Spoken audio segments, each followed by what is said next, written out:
दूसरा हमारा GDP number आया। मिनिस्ट्री ऑफ स्टैटिस्टिक्स या कह लीजिए मॉस्पी ने पहला एडवांस एस्टिमेट इस साल के जीडीपी का सामने रखा। ये आसान शब्दों में करा इसीलिए जाता है कि फर्स्ट फॉर्मल स्टेप है यूनियन बजट की तैयारी के लिए। अब इसी पे बेस पे तो यूनियन बजट बन रहा होगा। जीडीपी के नंबर्स बुरे नहीं है। पहला एडवांस एस्टिमेट कहता है रियल जीडीपी, आजकल रियल खास तौर पे बोलना जरूरी है क्योंकि एक तरफ कहानी अलग है, दूसरी तरफ कहानी अलग है।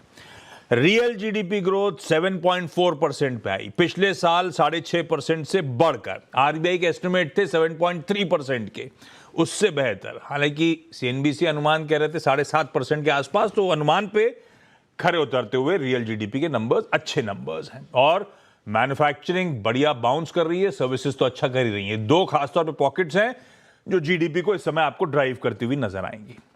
और जीडीपी के एस्टिमेट साल की शुरुआत में कहां थे और इवेंचुअली कहां आके 7.4% हम बैठे हुए हैं, आंकड़ों से कोई कंप्लेंट नहीं है।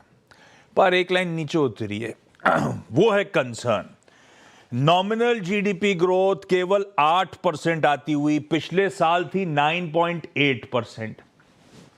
नेटवर्क एस्टिमेट्स थे 8.3% के आसपास, उसको भी मिस करती हुई नजर आ रही है।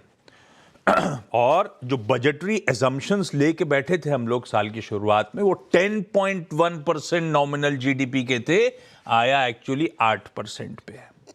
और ये इंपॉर्टेंट इसीलिए है क्योंकि यही नॉमिनल जीडीपी बेस बनेगा सारे फाइनेंस मिनिस्ट्री और निर्मला सीतारमण बजट के प्रेजेंटेशन के।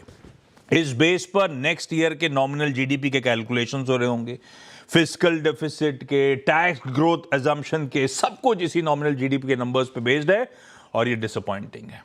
और ऐसी एक अपडेट पढ़ रहा था, मेरे ख्याल से क्रिसिल ने लिखा था, और वो खैर उसके बाद तो फैक्ट ही है।